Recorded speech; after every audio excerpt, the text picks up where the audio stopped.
explanation or anything, clarification from me, you can ask.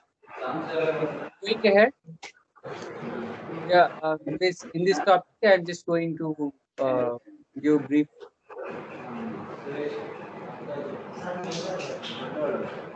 various applications in different real world.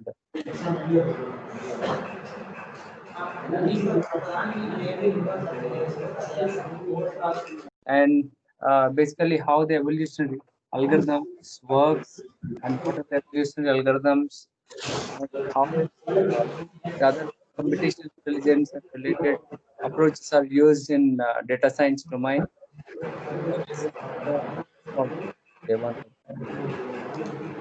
Data science is actually it's an intersection of all these uh, basic. Yeah, someone actually, can you make your mic from one of the participant? It seems okay. Right. Thank you. Right. So it's an intersection. This data science is an intersection which uses mathematics and statistical approaches, even BI methods, business intelligence methods, even some software tools. They use machine learning, deep learning techniques, or different computer-based or IT-based programs or tools we are using to make data science in a better way. So it's not simply data science is not a separate subject. It's actually using different domains of like computer science or maths or BI based business intelligence or knowledge models based systems uh, to give the better knowledge to the users, especially the industry.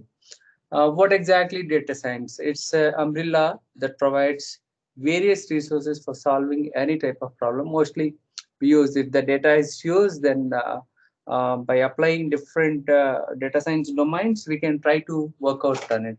Since nowadays, everywhere, if you see IoT-based applications or even any industry, if you take medical industry or even if any industry, agriculture, everywhere, we are generating huge amount of data, and that data. So we are not predicting what information is useful for us, what information is just a casual info, normal information everyone knows. So to give the insights of the data and give the better knowledge from the data, we are applying various data science techniques and tools. So, especially the fields like e-commerce, uh, finance, healthcare, transport, gaming, they are using tremendously nowadays the data science. And data science life cycle, it's like communication, which communicate actually they used to communicate the findings to stakeholders and decision makers. They in the life cycle of this data science, data discovery, data preparation, and some they use mathematical models. Like we have to work out together uh, in a just like making the data ready. And once the data is ready, then we are applying different mathematical models. And after that, we are just verifying the results are good enough or not. Maybe the model what you have used is better one or not. You have to verify it. There is lot many things actually. It's not only simply mathematical model. Even evolutionary approaches are the tools that you are using to predict the data, to predict some data which you don't know by seeing the data directly, by seeing the data. So you can use different tools over here in the process of this data science life cycle. The data science process, like obtaining the data by exploring and just clean it and search it from the actually when we are getting the data, it's like the data, it's not possible to catch it directly. You have to dig like anything. You have a huge amount of data, just like mining industry. To if you see the open cast minings, we used to see here in Dhanbad. In Dhanbad, we have many open cast minings. will find it seems like hills. The after taking out some of the waste material, as the waste material looks like some hills. So what I mean to say is to extract the required data. So sometimes you have to take out unnecessary data and keep it aside. For searching, it will take a lot of time. And in the process of in the data science process, or what we do is we have to first know from which domain, which data, which place we have to search, and after that we have to scrub in the sense we have to remove the unnecessary, just like noise removal or unnecessary things, or even formats that machine can understand. You have to make like a common format. If you have multiple from the multiple sources, if you have the data and you have to bring it to the common format. Likewise, we have to explore, find the significant patterns and trends using the some of the statistical methods. We have to find which patterns is useful for us for finding this knowledge, or useful knowledge for us. And then we'll go for making certain model, construct models to predict and forecast. Let it be for forecast. If you are using this data science for forecasting or predicting something, so we can use various models. There are various models, machine learning models are there. That's also part of the data science. It's not different actually. Then we'll interpret. So after getting all the data, the results from by exploring all the data, we are just interpreting all of them for the sake of giving the better results than the earlier. Earlier, you are not able to predict the correct one, maybe related to the accuracy point of view, or related to the one which you are not able to get it earlier. Right, there are many tools actually. There are many tools available for data science. So Tableau, Excel, RapidMiner, these are all the some of the famous, or some of the tools that use in the data science. And data science versus artificial intelligence. In the data science, basically we use machine learning and artificial intelligence based methods, and there the evolutionary algorithm is also the part of the data. Means some, in some sense, the some of the evolutionary algorithms will also work for analyzing the data and giving the, or especially in making decisions, or getting the optimal results out of it. If you are not able to trace something, if it's an NP hard kind of problem, if you don't have the proper solution straight away, then if you are working in a trial and error method, then if by using different optimization techniques and such as evolutionary algorithms, there you can try your best to get the data. And yeah, if you see the AI, machine learning and deep learning, they're all together. They are all part of the AI. AI is a superset, and then machine learning. In machine learning, we have a deep learning, it's subset.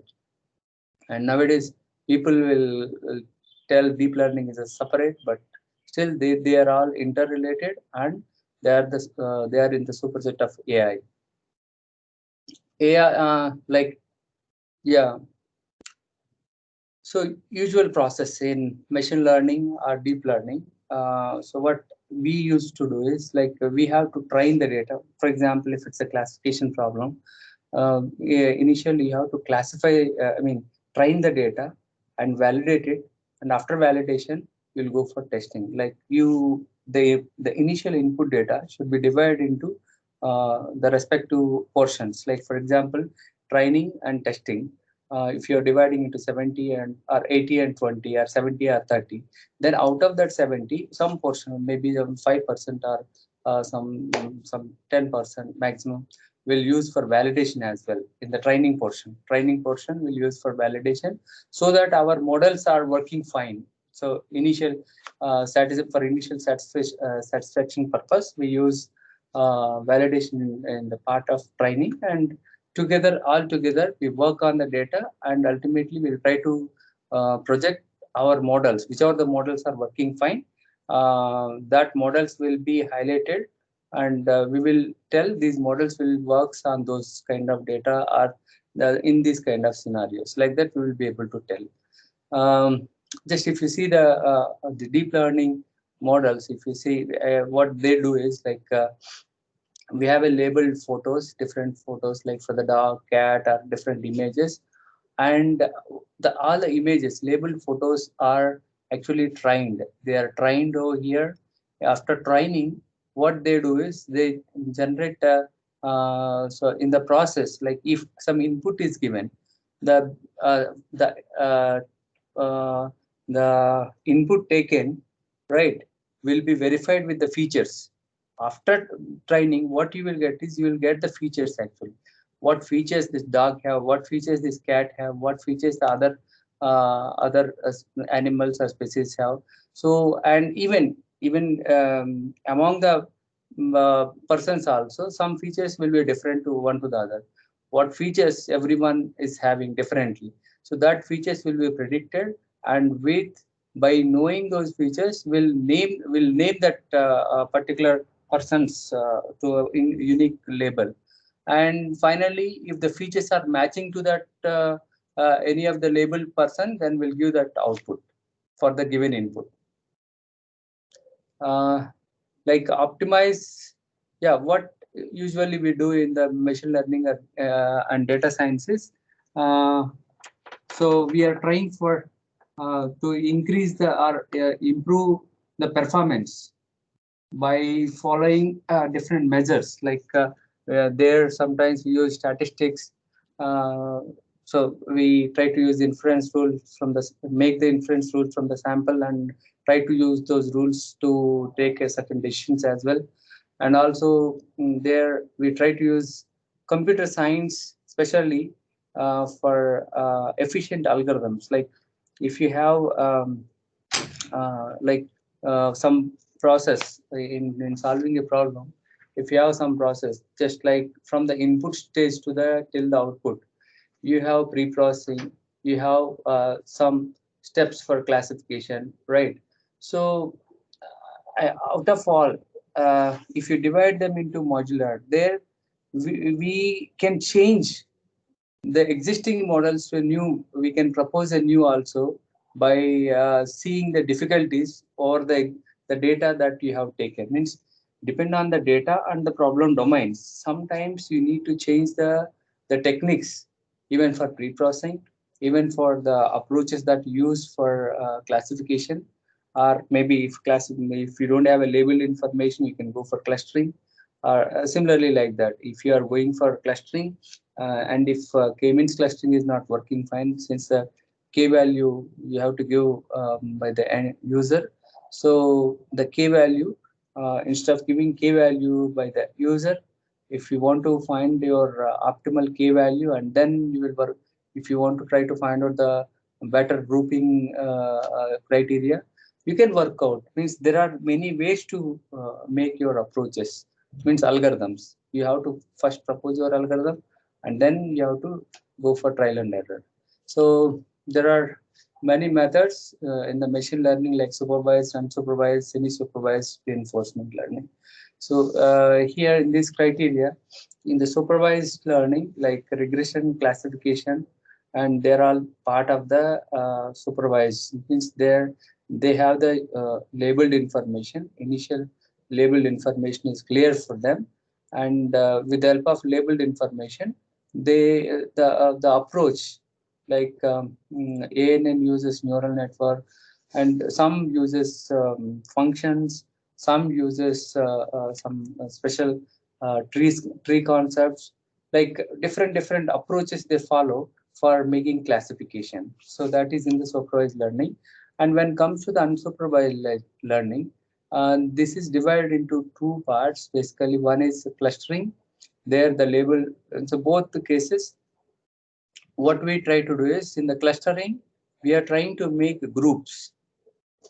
The unlabeled data we have, from the unlabeled data, we are trying to categorize the total data into different groups based on some measures like distance measure or the similarity measures. So we follow certain measures and try to group the data into different parts. And similarly, in unsupervised learning, we also follow the dimensionality reduction. So they are like PCA. ICA, SVD, they are trying to reduce the data. Uh, uh, and coming to the reinforcement learning, it's like Q learning or like other classifiers, some learning classifier system. LCS is one of the reinforcement learning. There, what they try to do is they use the rewards actually. If means you have proposed some method, and so in the method they are also using some inferences, some rules are used. The rules, to make the new rules, we are using genetic algorithm over there, and with the model, how it is classifying the data, how it is making certain decisions. The decisions are good or not, we are verifying with the feedback system. With the feedback system, what it is trying to do is they are trying to give the rewards if the feedback, that means it is matching to the real world. If it is not matching, and we are giving punishments, like instead of means the rewards is in terms of plus or minus, will be also part of your fitness function. Means earlier whatever the fitness value it is providing, the one it is having, we are adding plus or minus to it, and with that values we will take a decisions when we are making the new rules from the existing rules. If you are applying GA or any evolutionary approaches, so over there for making a new rules. In deep learning models and frameworks, these are all different approaches that we are trying to use nowadays. And coming to the applications, like association, so provide basically prediction, classification, and so these are all different usual approaches or applications everywhere. If data is there, if huge data is there, and our main intention is to predict certain things which are hidden over there, and like forecasting the things, and by different approaches, and we have to classify the data, right? And if you have like that, if you want to use the learning associations like basket analysis, if just like supermarket, like in there we are trying to understand when someone is taking chips, what is the probability that he will take the peer also, like the association between one item to the other item sets. It means in data mining techniques, this frequent item mining is one of the basic approaches there. Learning association, we'll try to understand the concept of, there are many approaches nowadays. Free FP growth, there are many recent approaches they have developed. Not only FP growth is past also, there are many other new approaches also have been proposed in the learning association. And when it comes to the classification point of view, uh, actually we are dividing the, for example, our data is related to the some persons, they who have applied for loan from the banks. Then we are trying, we what we have to do is we have to make their credit scoring. Based on their scoring, we will decide whether they are in the high risk zone or the low risk zone. High risk zone, it's not possible to give the loan for them. Those who are having low risk, then we can give the loan to them. If you see, just if you see the graph itself, means this comes from the data. Means whatever the graph we are making. So if x-axis is related to income, the person income is increasing, right? And if the person, yeah, so the person savings are increasing, just observe it. If the person, see, they are low risk. The both, if income is more and saving is more, right, they are actually low risks, they can be given. And other than that, if the income is low, right, saving is low, they are definitely at high risk, and there is a less chance, means there is definitely they will pay back, but there are certain difficulties. so they are at high risk.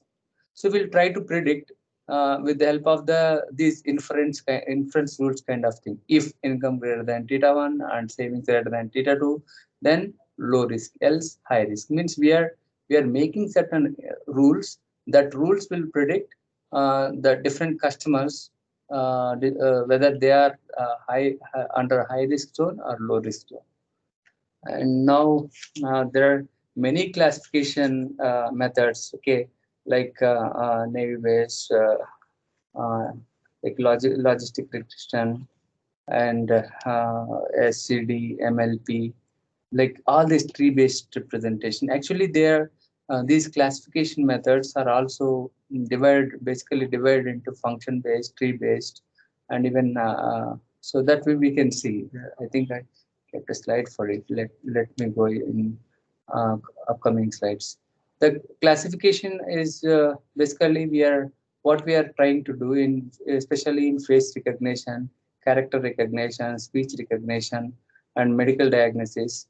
We try to take the data, right, and we'll try to find out the particular person, this so and so XYZ is the person, that person is having these kind of features. Means actually the features, we like just like hairstyle, makeup, beard, glasses, right, and lighting, occlusion, and pose. These things are the features actually.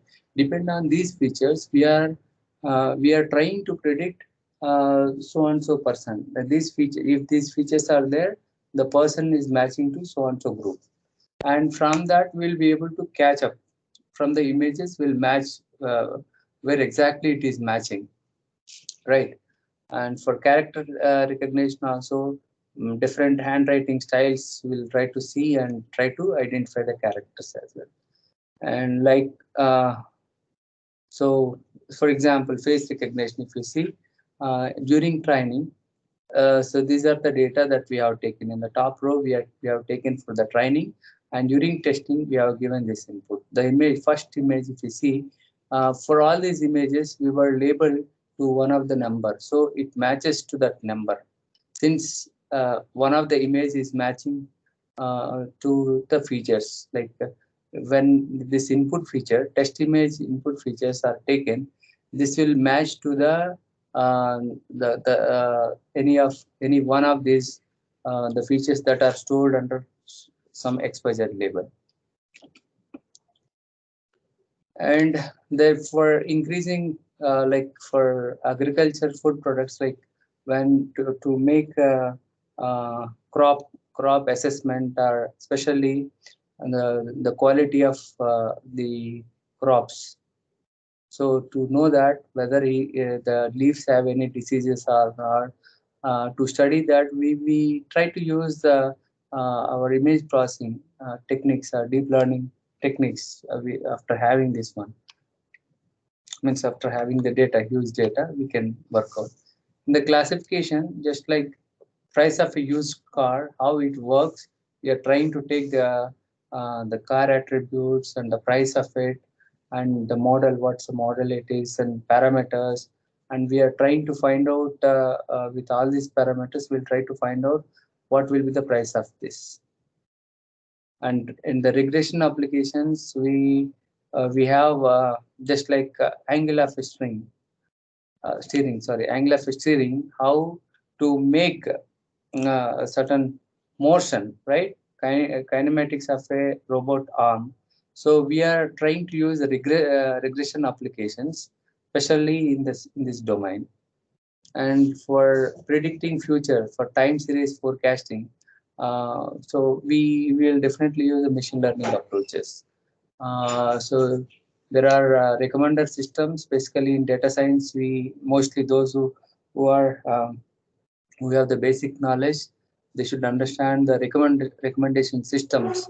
Like these recommendation systems also have, for example, if it is filtering point of view, content-based filtering and collaborative filtering are the two different. There in the content-based filtering, what we try to get the data is like the one particular reader is trying to read So what we are trying to do is the similar article, what he is reading, first we'll observe the content we are observing, the similar content, whether it is there in other articles or not, we are trying to see.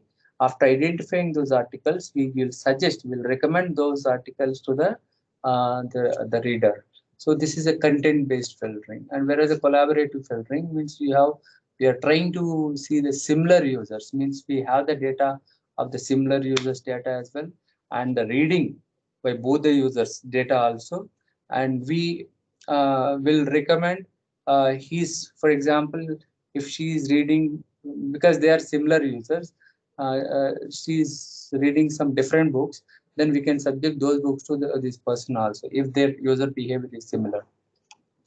Similar in the sense, maybe in let it be in studies or the pattern, the books that they are showing interest for, like that. And in supervised learning, basically the uses are prediction of future cases, knowledge extraction, compression, outlier detection. These are the main aspects in this supervised learning. When comes to the unsupervised learning, uh, actually, just like clustering, we don't have the labeled information. We are trying to group them into different groups, different categories, like customer segmentation in CRM, in image compression, color quantization, in bioinformatics, learning motifs, like identifying the different motif categorization as well, like that. In the reinforcement learning, the usually the learning policies, a sequence of output. It have a sequence of outputs, and with this, what we other information is no supervised output but delayed reward. Means what we are trying to do is we give the rewards for the output that we received. If the output is good, means it's performing good, then the reward will be added to it. Like we maintain like in the credit assignment problem, game playing, robot in image, and multiple agents, partial, like different domains, different applications. We use this reinforcement learning. So we use, as I said, we use this data science in all these domains: e-commerce, healthcare, gaming, energy industry, travel industry, finance. Data science is not it's not a completely new subject than computer science or mathematics or statistics or other domains that what we are using nowadays. But we explore much. We are giving much information and knowledge, and how to get the like interpretable knowledge. To get the interpretable knowledge, we are trying to get through this data science. Since we are trying to use evolutionary algorithms in the data science, like how to use the evolutionary algorithm in data science, I'm just trying to give some aspects of evolutionary algorithm. Even as per the Darwin principle in the science, people used to believe the human, like this human, like the present nature, how he achieved his earlier, is the way he lived was different. The movement, the position, and gradually started standing and making the movement properly. And now, so even not only this one, just for understanding the images like this. But if you see in your olden days, like in your childhood days, I think most of your maybe faculty or some students, and your child age, if you see your child age, the world that what you have seen in the past, like different environment that you grown up, and now you see the differences. There is a huge difference. The modern, like the if you some of the features, if you give a new mobile to me, and it's very difficult to know to me or to you, maybe in a span of 5 minutes or 10 minutes. But if you give the same mobile to the present generation guys or the small kids, they will catch you.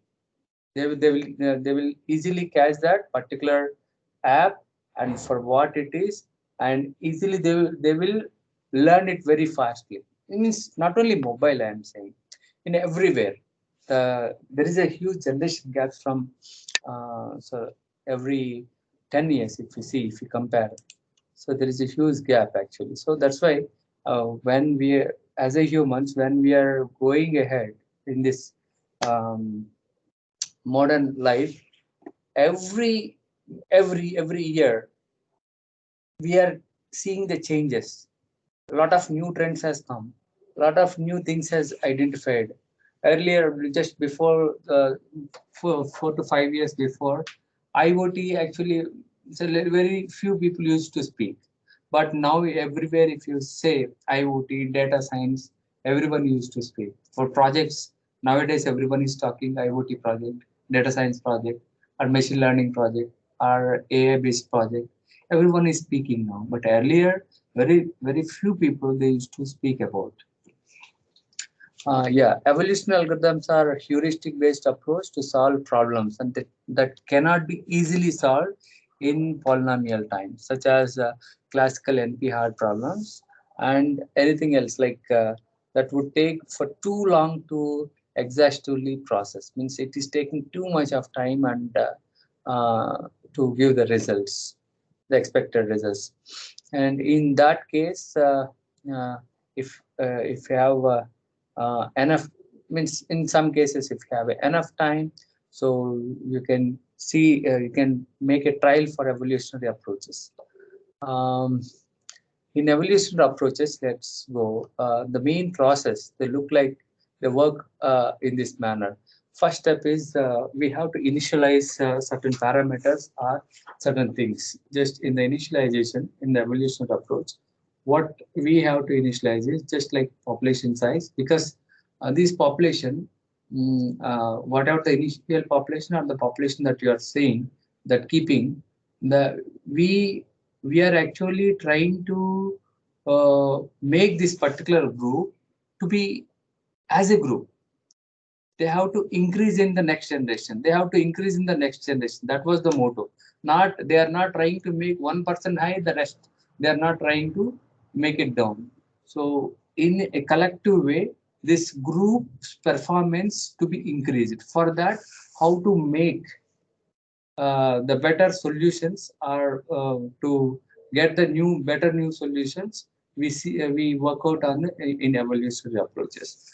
For example, if you see in the initialization, I said population size, and there are certain parameters like the termination number of generation that you are going to terminate, that information has to be given, or the PC value, probability of crossover, or PM value, probability of mutation. Likewise, there are many other parameters that need to be given in the beginning. Once those things are cleared, based on those, the first step, like if the population size is 5, so 5 random solution, first time out of all possible n possible solutions, 5 will be taken there in the. So we are trying to see the randomness. It's not like we are not trying to see the best one over there. If you are trying to see the best one, you may drop somewhere. And so one of the termination condition is usually we follow two types of termination condition. One is if it is reaching 1,000 generations or 10,000 generations, if you fix that number, then that many times it will work and it will stop the process. Our other one is we try to keep our population, like in the population, 5 solutions are there, right? So those five solutions for last 10 continuous generations will keep in archive and will compare with last 10. If they're same with this particular generation, the last 10 generations or 20 generations, if they are same, then we may stop this evolution process also. Because even further also, if you're trying to make changes after 10 or 20, right, mostly you won't get the improvement over there. They will be more or less in the same trend. So that's why they will follow two ways of termination. One is the number of generations that it follows, or other one is from the archive we'll see the trend that the last 10 generations or last 20 generations, there is no change in the population members. That means maybe the first member will become second and second member may become third. But ultimately, these members only are repeating together. So in that case, we can stop the process. So to once the population size is identified, then we go for that is first initial population. Once the initial population is decided, that we are taking randomly, that randomness it may have one best, one worst, or something, all possibilities. So after taking the initial population, we go for selection. Means it is like this selection is not only first time. It is a iterative process. What in the iterative process we are expecting better things to be identified in the upcoming generations. For that, what we have to do when we are making proposals for our relatives, so you never see the like if any person like the thing is like for proposals we see the whether he's having a graduation or not, or the whatever you see, you expect something from the bride. For if you are searching for a bride, if you are searching from the bridegroom, you are also expecting something. So these things are there for the growth of their future family or their future needs, so that their parents will see, and if they are matching, so then they will go for select. Means ultimate aim over here is selecting the best one, best couple who can be act as the parents. We are doing in the selection process. That's called as the parent selection. Once the parent selection is done, so means out of 5, for example, 4 are good, 1 is the worst. So what we have to do is the worst one will actually the worst one should be replaced with out of these 4, the remaining 4, 1 is very good, right? The top ranked one, the top ranked solution will replace the worst one. Means 2 times it repeats actually. With that 5, again they are trying to make the new solutions, like to make the offsprings by using the crossover and mutation. So with the help of mutation, what it do is, with the help of crossover, what it we do is for example, 2 parents, they are going for crossover. Partial features information is from the first parent, the remaining part is from the second parent. Means if they align together, 2 parents are aligned together, and if you make some alignment position, there the first portion will be taken from the first parent and second portion will be taken from the second parent to get the first children. Similar, just you reverse it to make the second child. There is a process. I think if I have a slides, I can show you that. And there for making a mutation, it's a just adding a noise to the just existing like if plus or minus, adding plus or minus to the existing values. So that it's little modification will happen. With that, sometimes it may come out of the local optima also. Uh, Best example is you have randomly chosen 5 solution. 5 solution, their representation is binary representation. Means you have represented those feature values into the binary, and those feature values, almost all the values I have, all the 5 values I have after representing in binary, the leftmost bit is zeros, and your expectation is you are using some maximization approach. Means the total result from this, you are expecting maximization, and the leftmost bit, until unless you see the leftmost bit value as 1, you cannot feel there is a growth. If the given input are actually all leftmost bits are zeros, until unless any one of these 0 is going to be changed from 0 to 1, you can't come out of the local optima. You will stay at local optima in that particular group, or in that particular, just like hill climbing, you will stay there at particular position and you will be best in that only. But you are not coming out of the next years. and going to the next one. So the better one. So to change something good, we need a lucky mutation. So with the help of crossover, we get the feature values from the both the parents. After taking that, we modify, means we work in the mutation. If the arity means the participating members are only one solution, and in the crossover, and if it is simple crossover, it's like two parents will go for means undergo to make the children's. And there is a another crossover technique. It's not natural one, but even then, but some people have proposed it in research, and they also try to show that that approach is also works fine in some cases. Like that's a multi-parent crossover. That's a unusual approach.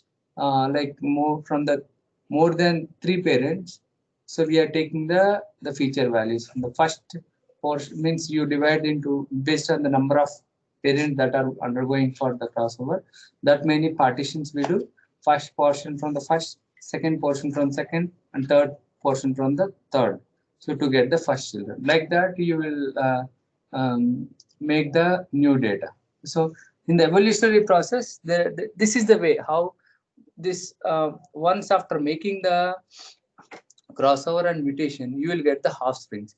After getting the offsprings, then again there is a selection process called survival selection. What that survival selection will tell is whether in the next generation the previous population members will be completely replaced with this offspring, or shall I consider out of means altogether, like earlier if it is 5, now if I generated 5 plus 5 10, out of 10 again I should rank based on their fitness value, and the top 5 should be considered or not. So in the survival selection, based on the type of strategy we follow, if it is a generational based model, just simply it is not bothering whether the offspring is good or not.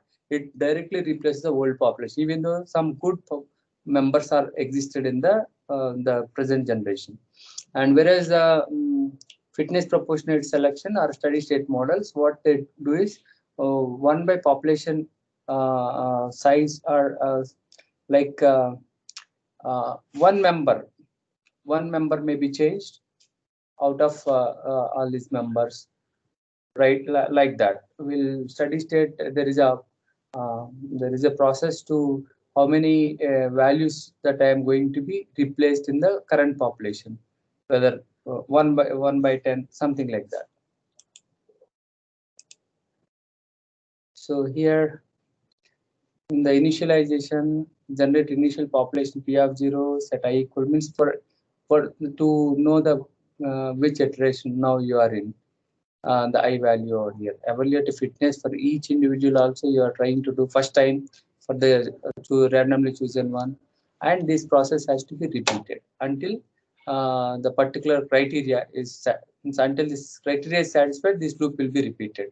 Once it is the termination condition reached, that means some condition fails over there, the looping control structure, that particular definition fails, then it will come out of the loop. And some of the important characteristics of the EA is it's a flexible, applicable to different problems, and it's definitely robust, can deal with noise and uncertain values also. Just if you see the fuzzy logic or even rough set theory, we use to deal different data, right? Deal the noise values, right? So and it's adaptive, can deal with the dynamic environment as well. Autonomous, without human intervention, sometimes we can work out, like we are not taking any data from anyone. Once the iterative process is started, this approach itself is trying to find out the best solution in the next iteration, best solution in the next iteration. There, what other important factors that we see, some other statistical measures we may apply over here, just like whether this population, the average fitness value, or the some maximum value of maximum fitness value, the standard deviation of the fitness value is increasing gradually or not, we will observe. So if it is increasing, we'll definitely observe there is a growth. So that is enough proof for us, and every iteration this is getting increased. And there are many application areas in evolutionary algorithm: planning, design, simulation, identification, control, or even classification, which is part of the data science. And here, if you see the data science applications, like in e-commerce also, like just uh, just for recommender systems in sales, for Amazon, Netflix. Some people means based on his particular behavior, user's behavior, we have to uh, give the recommendations to him what he can go for next. We can suggest, right?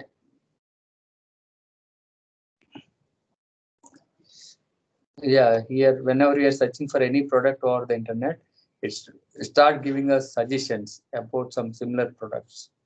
The companies are using data science for promoting their products according to the user's interest through the recommender system. They use the recommender system over there, and they use the sentiment analysis. The concept of sentiment analysis, which is also related to the recommender system, means for customer sentiments, how he behaves, what kind of sentiment he is having.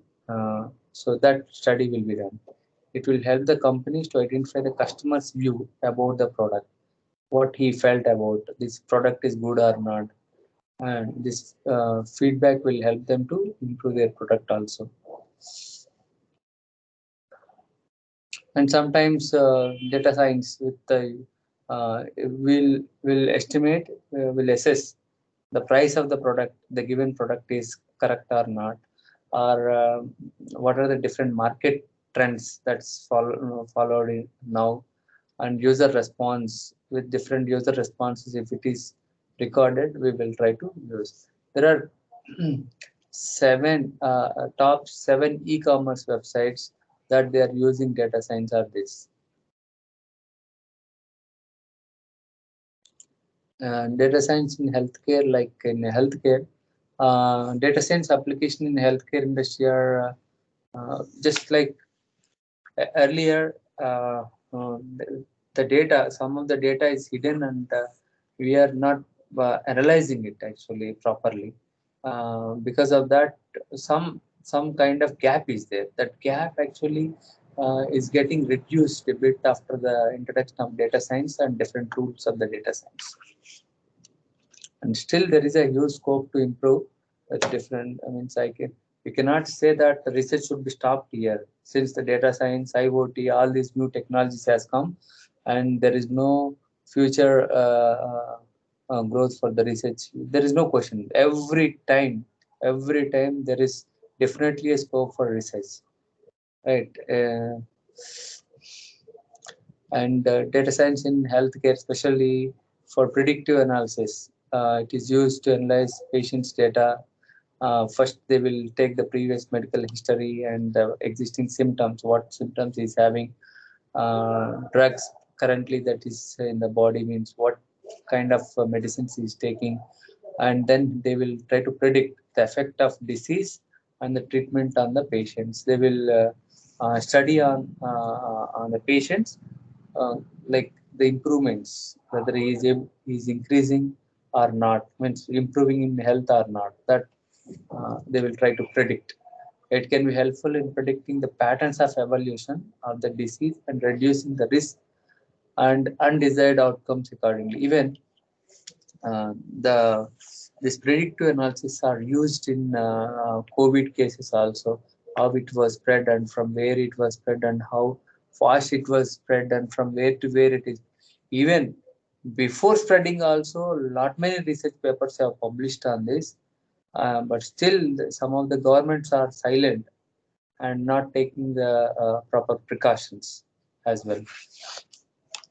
Research, in some way, researchers have given their insights, some knowledge where there is a scope, but due to some issues, some problems that they are facing in a real time scenario, they are unable to deal actually.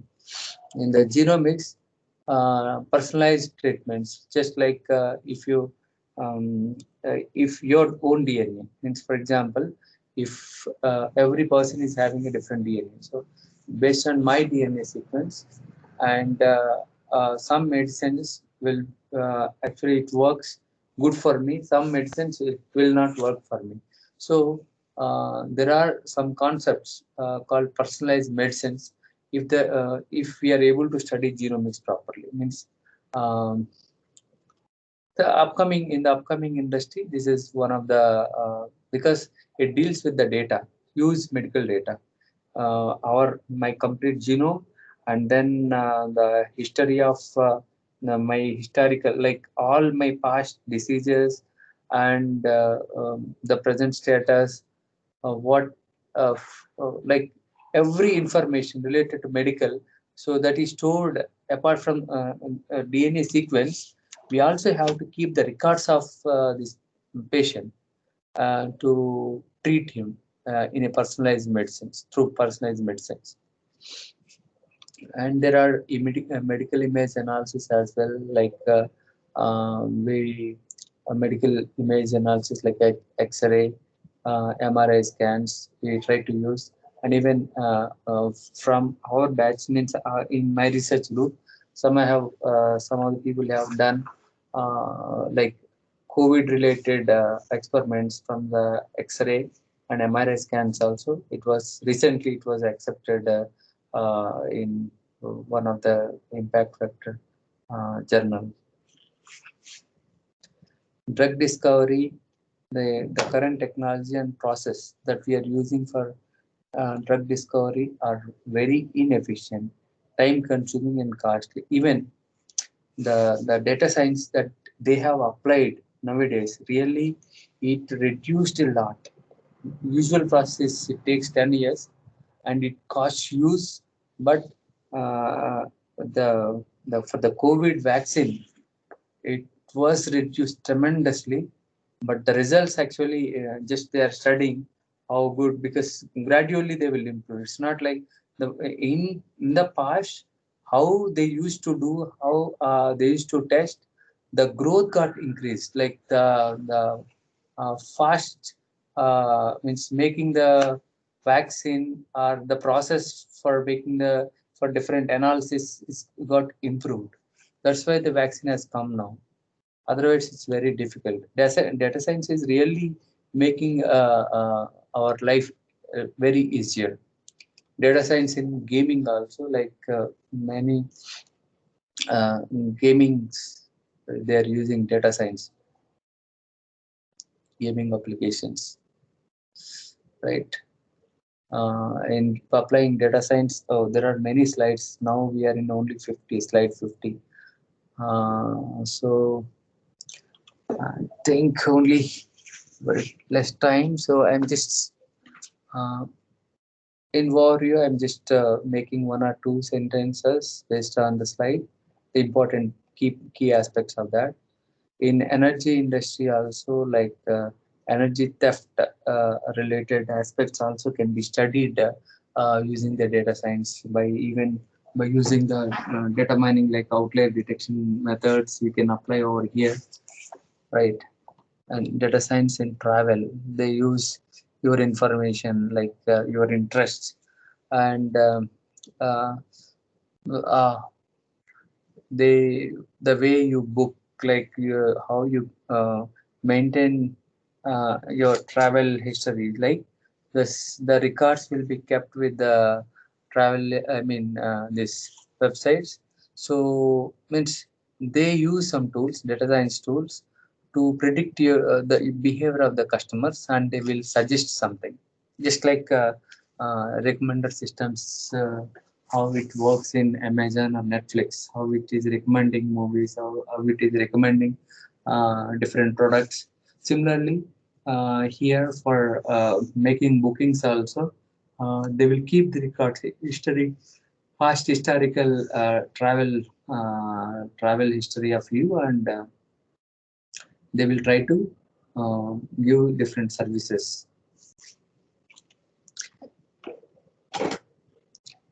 Yes. data science in finance, we have already discussed a bit. In finance, especially like all the business related aspects, like Amazon, how they are using, they're everywhere. They're all the industries, they are trying to use the this data science to improve their economy growth. Like even sometimes we use this data science in fraud detection as well. Fraud detection, like anomaly detection.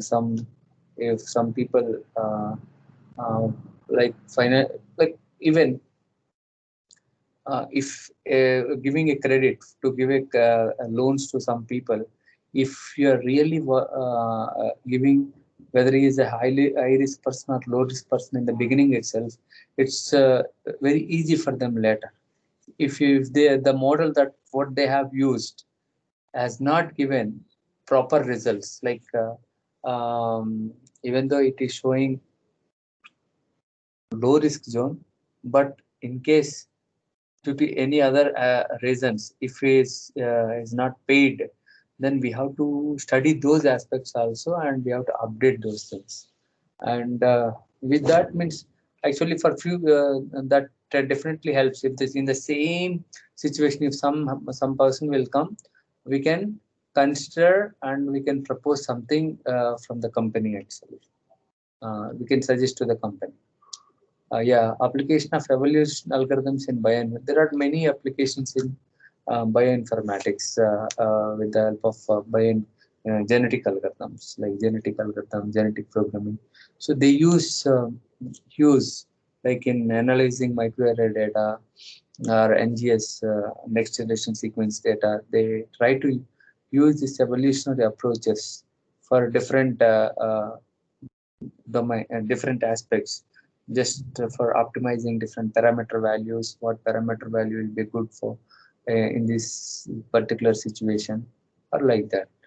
Or even pattern, for identifying the correct patterns also in a given sequence. They have many uh, like which genes are causing or which is a root cause for the particular disease. In identifying that also, in bioinformatics, we try to use evolutionary approaches. So there we may use the phylogenetic tree, but for detecting phylogenetic tree, instead of simple approaches, they also can use the evolutionary approaches in taking decisions.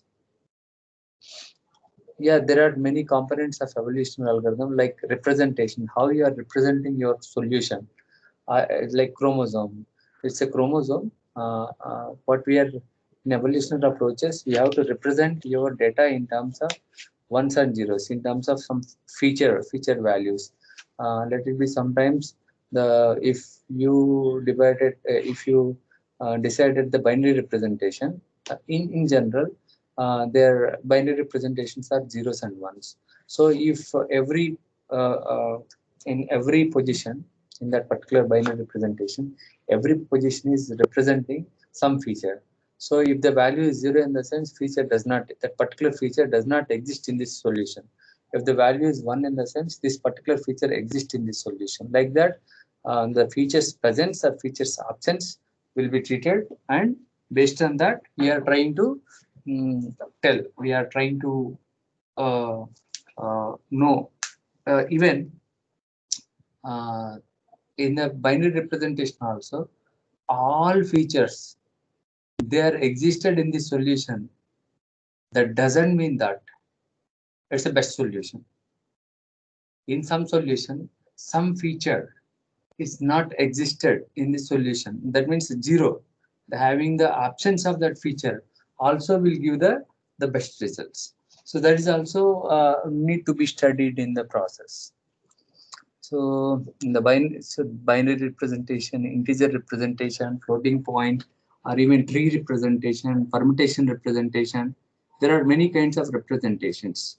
And when it comes to the evaluation or fitness function, what it tries to do is we have as per the objective, we defined a function That function will tell us how good our solution is. This gives the quality of the solution, whether it's a good solution or not.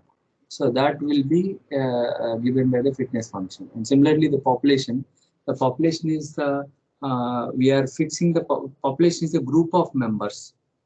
That it's not one solution; it's a group of solution. They are going in a growth. They are trying to improve themselves, like in a group, like in a team. In a team, they try to improve their gaming in the upcoming games, just like tournament selections. They, as a group, they are going one by. As a group, they are going like that. And population, yeah, that we have seen for the selection. I have already discussed. There is a parent selection to decide who can be act as who is having a good possibilities to become parents, and in the survival selection, who can become the next generation population members, that will be decided by the survival selection. The variation operators are nothing but from the existing population or the existing solution, we are trying to make the new solutions with these variation operators. Variation operators are nothing but one is a crossover and the one is a mutation. And initialization is in the beginning, what kind of settings that you are doing over here. Termination is what kind of condition you are checking to start this evolutionary process. So this is the approach, and just for understanding, if this is the initial population, if they have gone through the, I mean, they have selected as the parents, just for understanding, means partially from the red triangle shape as taken from the second parent, and the circles bottom wheels are taken from the first parent. Means some features from the first parent, some features from the other parent, and we are making the crossover. Some feature values like this. This is another crossover. Mutation is just making is height got increased and color also getting increased, and we are means only one solution is participated over here to make a new solution. In the crossover, two parents are going to be participated to make the children. Means that's the arity. Arity is the number of participating members to make the offsprings. If the arity is 1, that means we are going for mutation. If the arity is 2, that means we are going for crossover. Or if arity is greater than 2, we are calling it recombination. In the recombination, there is a multi-parent recombination technique. And that unusual recombination, unusual process that's not natural, but some people use to follow it. And once, for example, in the evolutionary process, if the first, if this is the current initial population, and then 5 members also, means offsprings we have generated. After generating 5 offsprings, so in the next generations, out of this 10, we will decide who can be act as a next generation members. This is the new population. After the survival selection, we will be able to get this solution. And then again, parent selection, then it goes for making the solution through variation operators. And then after that, they'll go for survival selection. Finally, new population will be decided in, after the second generation. So likewise, another generation population member, then this process will be keep on going. Their different flavors are coming in the evolution of in the traditional way, based on the type of representation. If they are the strings are represented, means your solution is represented in terms of binary, they were genetic algorithms in the past. In the history. If the values are real value vectors, then the model that we followed was evolutionary strategy. FSM, it was for evolutionary program. Lisp is for genetic programming. This was the usual historical, means in the tradition. But now this is largely irrelevant. Best strategies choose the representation to suit the problem. After choosing the representation, and based on the representation, we use the different variation operators. That was the strategy that we have to follow, or the best strategy. So for can we solve the social distancing problem using genetic algorithm? So the genetic algorithm is one of the evolutionary approach. is it possible to solve it using this? So social distancing has become very popular during this, especially this lockdown time. And how this can be done, let's see. 20 guests from 11 families are invited to join so barbecue. So you can place them on 6 tables having 6 seats each, where 2 consecutive seats are 1 meter apart from each other.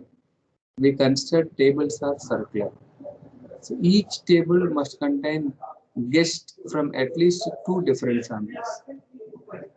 Each table must contain guests from at least 2 different families. Each table must not have more than 2 guests from the same family. And guests from different families must be seated at least 2 meters apart from each other. Means, um, so here GA will be considered a population of solutions and evolve them over several generations based on selection process bias. Means from the randomly selected initial population, we are trying to find, means they are not all possible members are part of the all possible solution. There we are trying to make our approach. For each individual in the population, a fitness function determines how close the individual is from the solution. Selection process takes place to create next generation of possible solution with bias towards the best individuals, meaning individuals with highest fitness. I mean, actually what they are trying to do is in the selection process, let it be parent selection or survival selection, what they try to do is they use a fitness function to take decisions like based on this fitness value, they will be given a chance to become parent, or based on the fitness value or the rank that comes through the fitness value, they uh, uh, try to make the selection for survival, or who can become the parents over there. So like here, individuals are mutated, meaning that solutions are changed based on some rules. Example, swapping 2 positions and crossover happens, which basically swaps some part of the individual with another. So this is a iterative process. So this is a seat is an integer whose value is equal to table number into 10 plus seat number. And for instance, the seat 2 in table 4 correspond to the integer 42, right?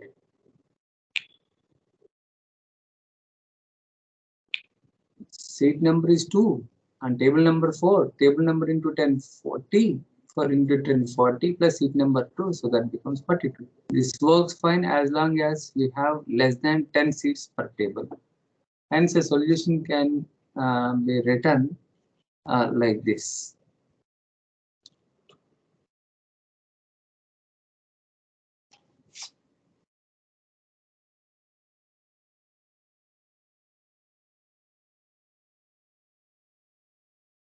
So, so here, so that was one of approach, one of the example where we can use social distance problem. Is this kind of work is already available in the literature now. They have already applied. This approach has already applied, and this evolutionary approach is applied for social distancing problem. Right. Yeah, applications and challenges in data science and bioinformatics. If you see that, actually, see, the computational intelligence can be categorized for prediction, optimization, control, diagnosis. We have already seen some of these methods, like for prediction, for classification, right? For learning, supervised learning, and supervised learning, we have seen. Especially in the optimization point of view, if you see them, they are they are stochastic techniques. There are some stochastic in the stochastic techniques. If they are population-based models, they are evolution algorithm, genetic programming, genetic algorithm, like this. This group actually there are different sets. In the swarm intelligence, like we have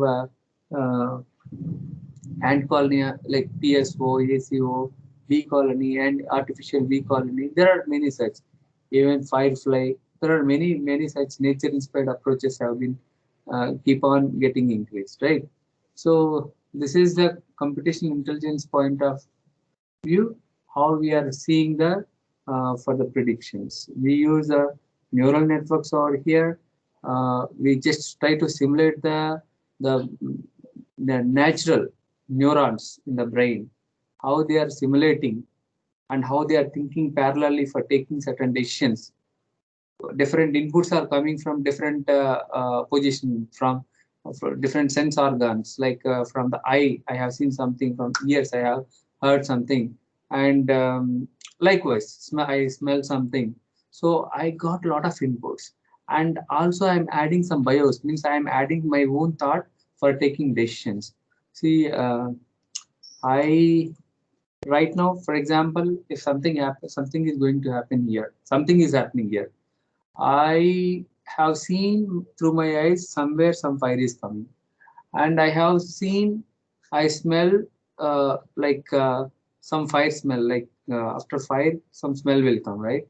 And I heard someone is making a loud noise, and now the action is what I have to take directly by seeing this one. There should be action, right? That action to get that particular action, what to be done.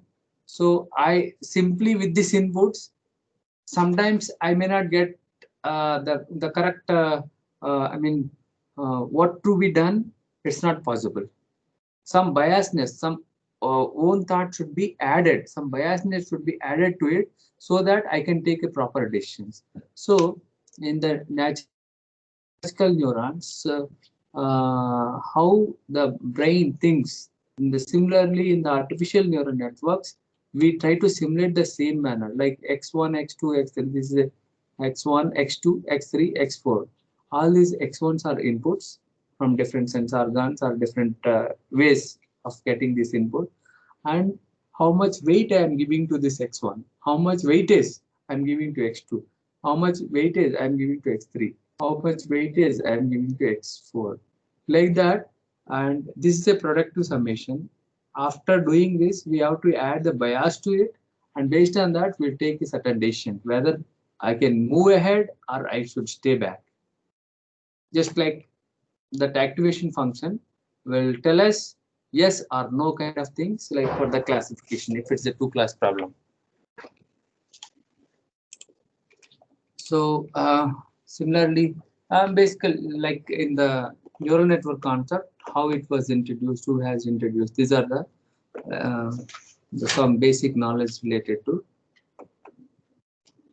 the neural networks, how the brain or how the computer and their comparison. Like PSO, we are using PSO for optimization. It was introduced by Kennedy Aberhart in 1995. And what exactly this? Like we are trying to see the particles, right? And the particles, like just I'll show you the algorithm. So here, if this is the current location, xi of t is the current location, and the xi of t plus 1 is the next, which we are, this is the next, this xi is next location. The position is going to be changed, and how this you are getting xi of t plus 1 is with the velocity, right? And also the movement, this particle is moving towards some direction that depends on where this global best is already. P best, its own best value, and G best in a group best. The among all the particles, what is the best? We have to see this P best, the global best, the PG best, and this PI of T is actually it is related to its the particles. It's in the its own, remembered in the what we can say is its own best. Yeah, here I have the clear explanation. Xi of t is a particle position, Vi of t is a particle velocity, P of t is the best remembered individual particle position, and P C of t is the best remembered swarm position out of the in the swarm, means as a group. C1, C2 are the cognitive and social parameters. R1, R2 are the random numbers that are in between 0 to 1. W is the inertia weight that we keep to get the, these are the two formulas to get the xij, the next location, right? And for velocity also, to get the next locations, we try to use these formulas. And this is the iterative process. This is also iterative process that followed in the PSO, particle swarm optimization. Once we stop this process, this iterative process, like what we do is initialize particles with random position and velocity vectors. Initially, since they are nature-inspired and evolutionary-based approach, first time when we start the process, we don't try to take the best values in the beginning. We what we do is we go for the random. We try to add the randomness over there. After that, we try to move towards the best values in the every iteration. So once the initialization is over, then we come under the iterative process. In the iterative process, for each particle's position, first we have to evaluate its fitness value, and if the fitness P is better than fitness P best, then P best value becomes the B. Means actually we are trying to compare, right? And we are assigning some P best. And then we are also updating this with the G best actually. P best is the local best and G best is the global best.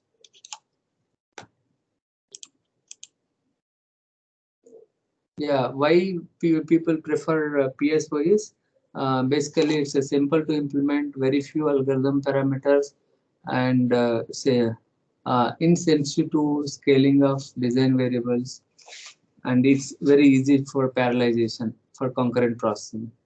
And ACO, it's like the path they follow, the where this pheromone strength is more, in that way they follow the anticolonial, the concept.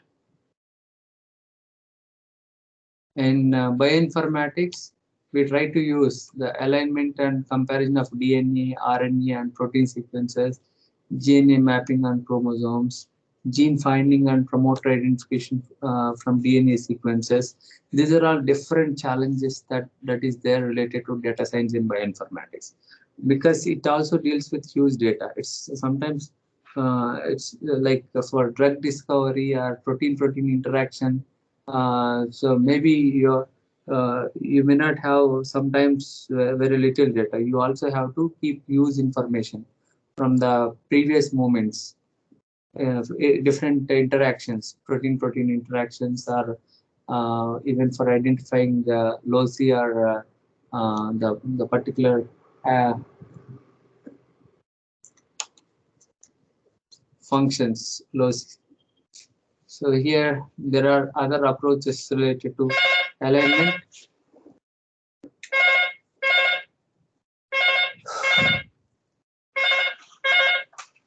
Hello, hello. I'm still class is going on. Hello. Yes, I'm just trying to wind up. I have another appointment. I forgot to tell you. So in bioinformatics, there are many approaches like DNA, RNA, protein sequence, and their comparisons, like DNA to DNA, RNA to RNA, and protein to protein. We need to compare, and we try to give how close to each other from the database. We have to take the data from the database, and what we can do is I'll stop here, and I can take some queries maybe for 5 minutes. I have some other appointment as well. So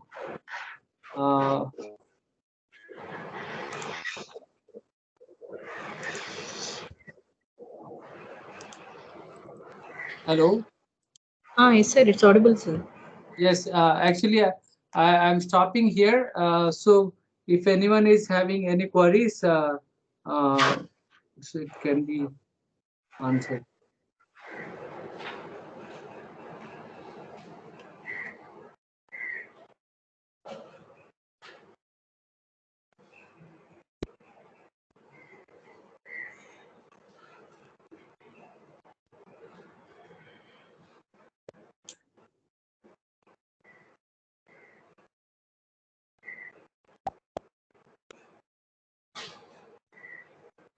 Sir, I think we don't have no questions, sir. Okay, thank you, ma'am. I have some other meeting actually. There, I got even phones also. 2 or 3 times I got a phone call. So thanks for inviting me, and possibly, actually, I am not able to show you the demos of some of the codes. Especially it is related to evolutionary approaches or bioinformatics. I could have run some approaches and demo kind of thing. Anyway, thank you. Thanks for inviting me. And Kavita, thank you. Okay, sir. On behalf of my HOD, I would like to say thank you, sir. Really, he Uh, has shown very beautiful knowledge to all of us related to real-time problems. okay, thank you, Amma. I will catch you up Thank you. sometime. Okay, thank you. Actually, madam was in meeting, sir. I will convey, sir. Right. Okay. Yes, sir. I also thank all the participants for your patience and active participation. Thank you so much.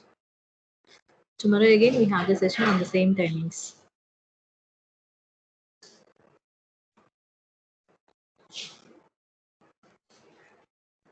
Thank you, all of you. We are posting all the attendance links and feedback links in the group. Please try to fill them. Suppose if you don't have sufficient attendance percentage, we were not able to provide the certificates. So try to spend time to fill all the forms. Thank you so much. You can leave now.